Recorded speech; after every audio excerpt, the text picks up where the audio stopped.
Good morning, students. As in last class we have discussed contact forces and non-contact type forces. We have learned that in non-contact type forces we do have a magnetic force, we do have a static type of force, and third we do have a gravitational force. We also know that gravitational force is only a pull type force, not a push type force. And as we have discussed in today's online session, we will start discussing pressure. Okay, so before discussing pressure, I would like to ask you, if someone hits you with a football, was it more painful, or if someone hits you with a tiny metallic ball that is with the same velocity in the same magnitude, which will be more painful? So you will definitely ask, sir, football will not harm us that much, but a tiny metallic ball with the same velocity as the football was, that is literally harmful. Why? Because small metallic ball is so small that it can penetrate your body. That is how a bullet will work. Yes or no? Okay. So remember this example so we can discuss it later. So now we are discussing 11.8. You can also match this as in your textbook. 11.8 pressure. So you have learnt in class 7 that strong winds during a storm or a cyclone can blow away even the rooftops.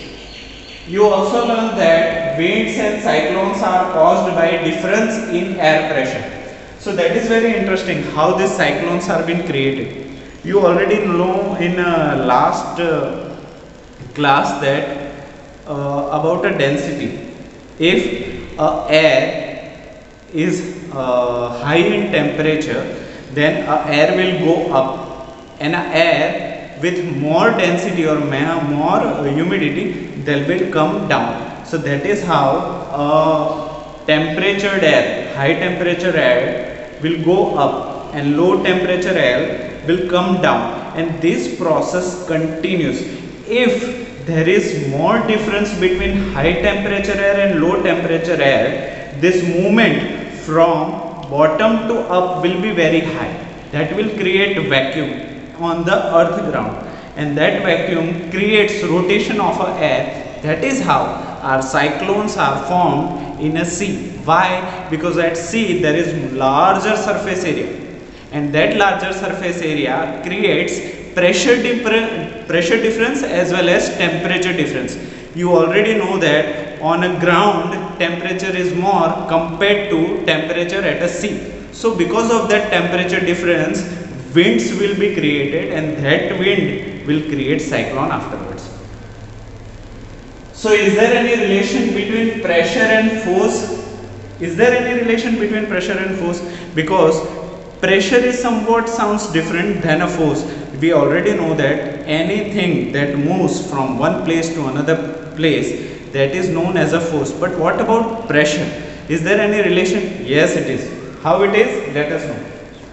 Try to push a nail into a wooden plank by its head. Did you succeed? Now what you have to do, take a hammer and take a nail, and you have to hit a hammer on a nail, not on a same way as it has a tip. You have to throw it on a head side. So what happens? You will spoil your nail by hitting in reverse manner. Yes or no? Because its head is too high, too big to penetrate the table. Yes or no? Very good.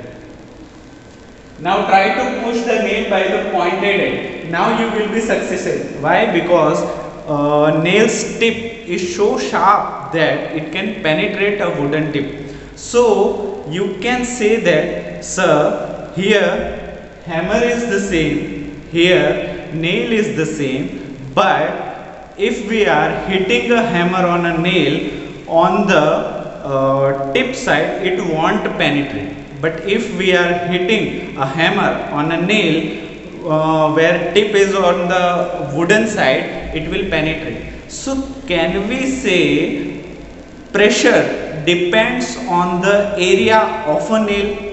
So can we say if area reduces, pressure increases? Yes or no?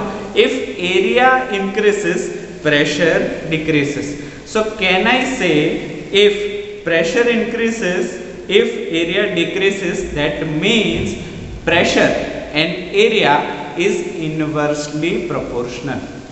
Why? Because one is increasing and other is decreasing. That is how pressure and area is inversely proportional.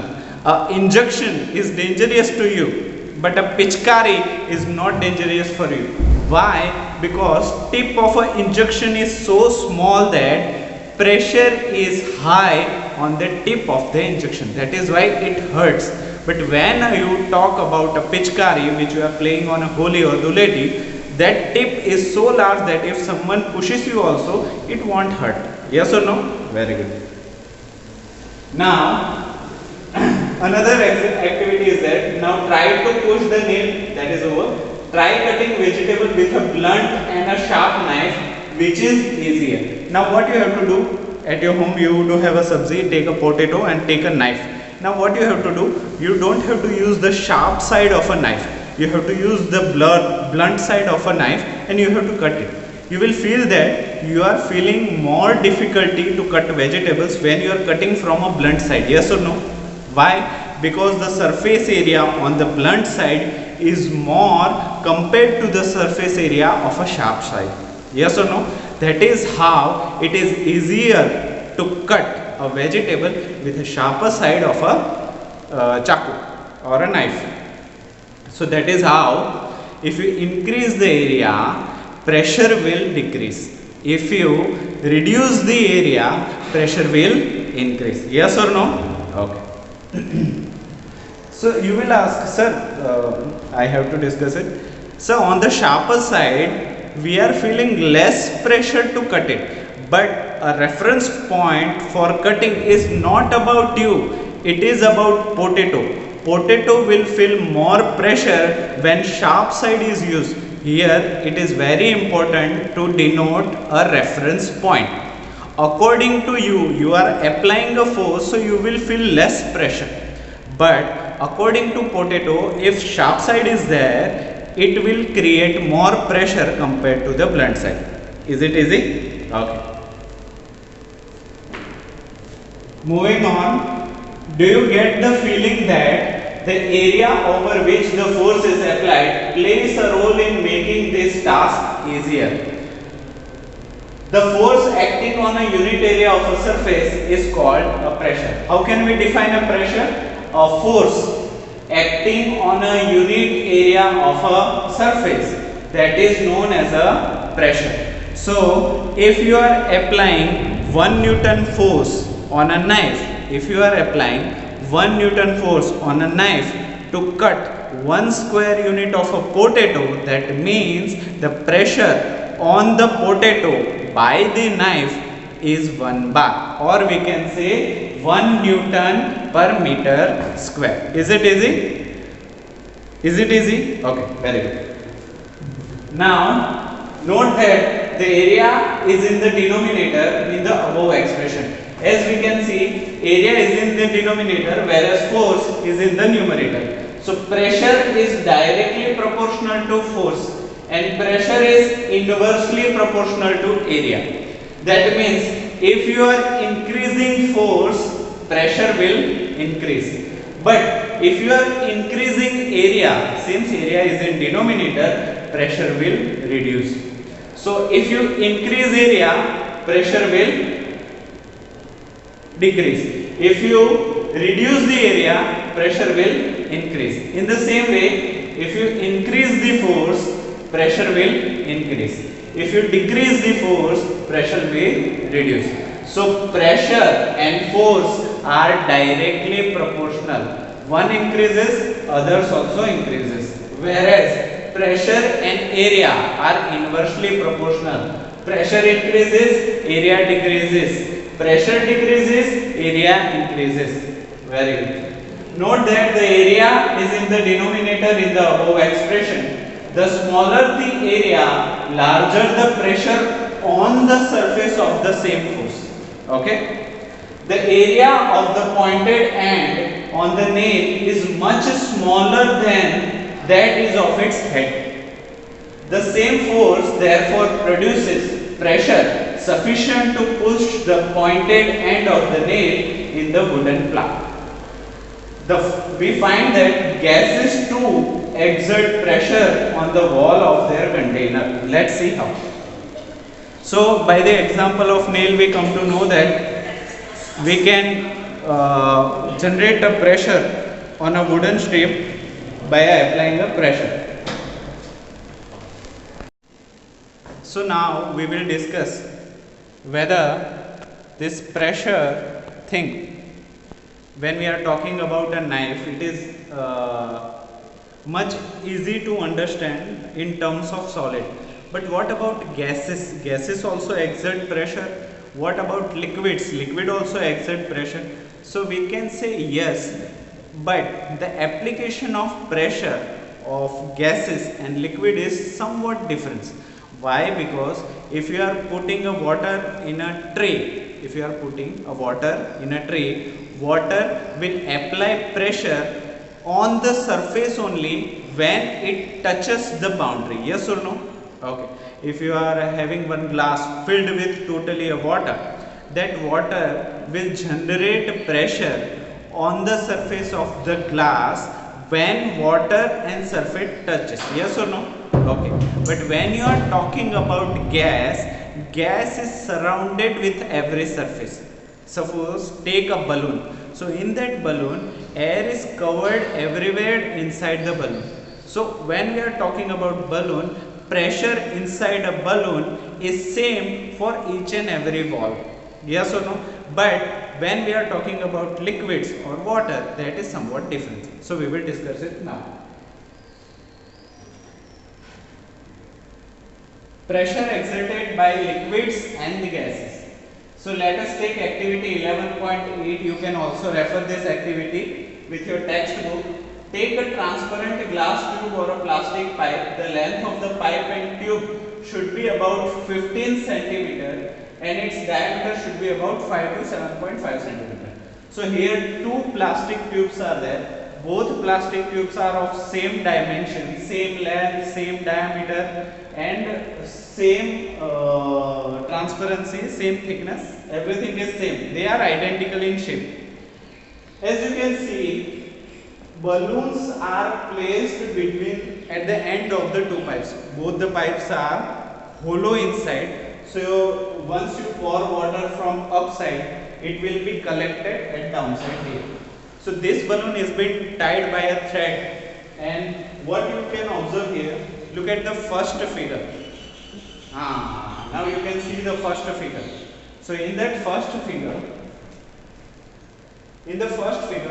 water is being filled up to halfway only. You can see that. So the bulge amount of water here, you can see the balloon. It has been filled, but it has been not filled high. So that is why this balloon is not spreaded too much. Now observe figure 2. In this figure, water is being filled up to the 99 ml of a tube. So what you can observe here, the spherical balloon is bigger in shape compared to this. So can we say height of a water depends on a pressure of a balloon, pressure on a balloon. If water is more, pressure is more. If water is less, pressure is less. So by looking at this activity, can you tell me if you are diving in a sea, if you are diving in a very much depth, if you are increasing your depth in a sea, the pressure will increase or decrease? The pressure will increase. How? Because you are going in a depth and that much water is been forcing on you or are been pressuring on you. So as you can go down in a sea water, you will feel more pressure compared to the surface of a sea level. Okay. Now,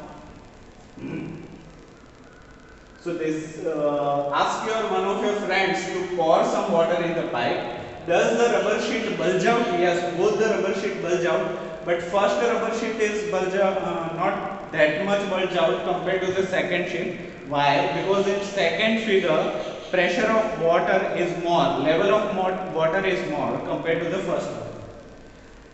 Observe again the bulge in the rubber sheet and the height of the water column in the pipe. As you can see in the first column, water level is a half, whereas in the second figure, water level is filled with 99 ml of a tube. Repeat this process a few more times. Can you see any relation between the amount of bulge in the rubber tube sheet and the height of the water column in the pipe? Yes, of course, we can see the difference in the pipes and water level. If water level is much more, the pressure created will be more.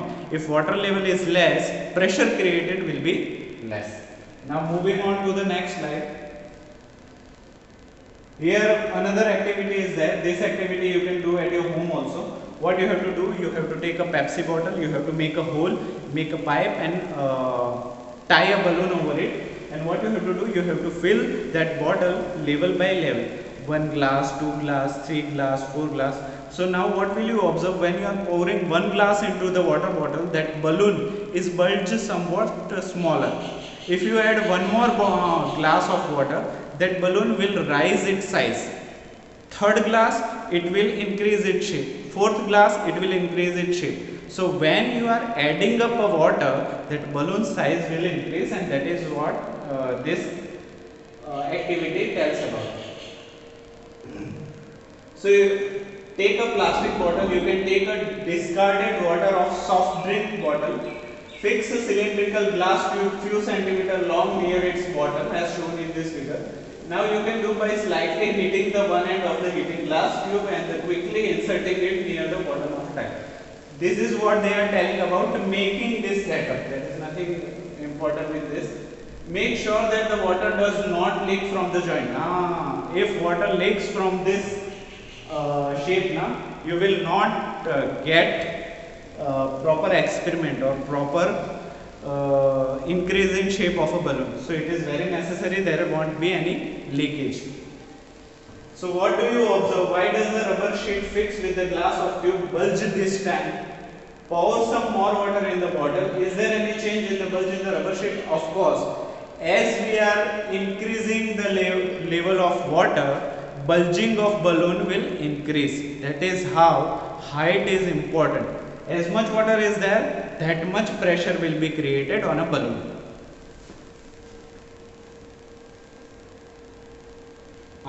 This activity is very interesting and very easy also. What you have to do, take a big bottle of Coca-Cola or something, make number of holes at the bottom like as this, and what you have to do, you have to stop the upper bottle hand with your hand. So what happens, the leakage of the water will be stopped, and if you open again, this leakage will start again. Okay.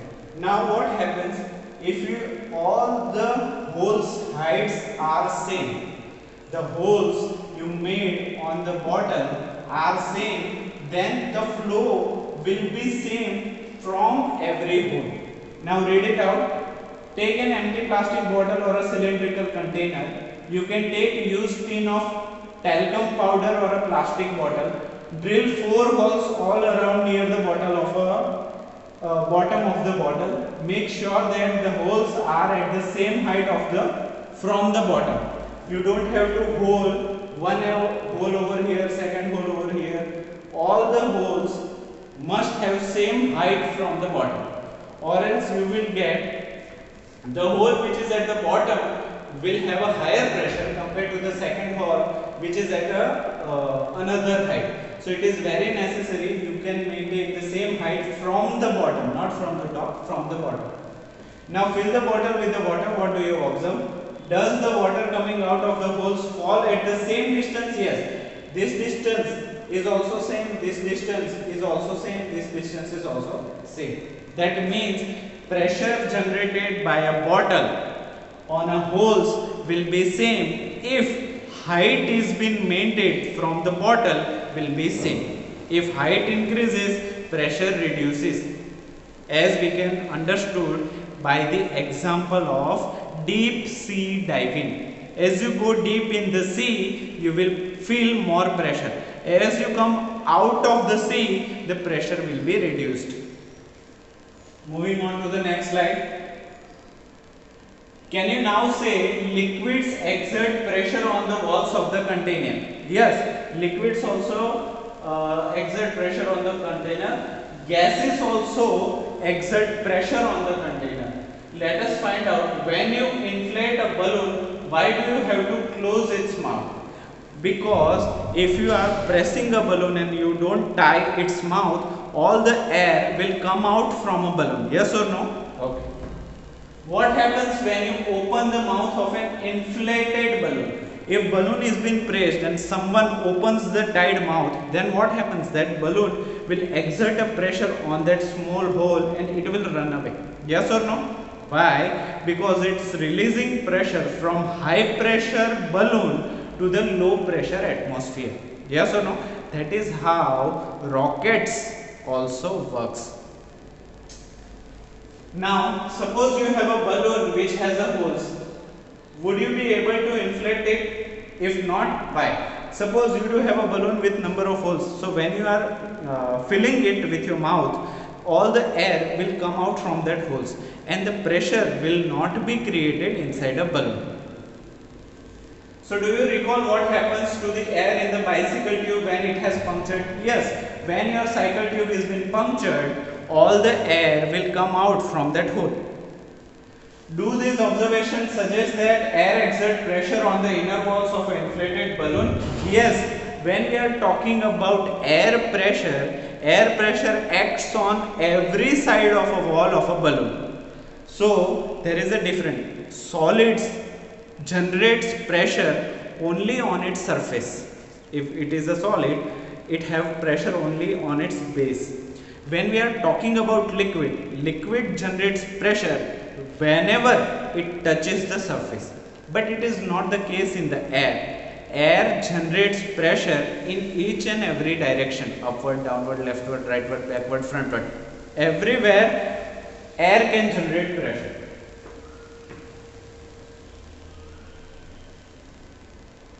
So now 11.10, atmospheric pressure is very interesting, but we will take this in the next online session. So if you have any doubt, you can comment it. So as soon as I can see it, I will reply to your comment. Thank you so much.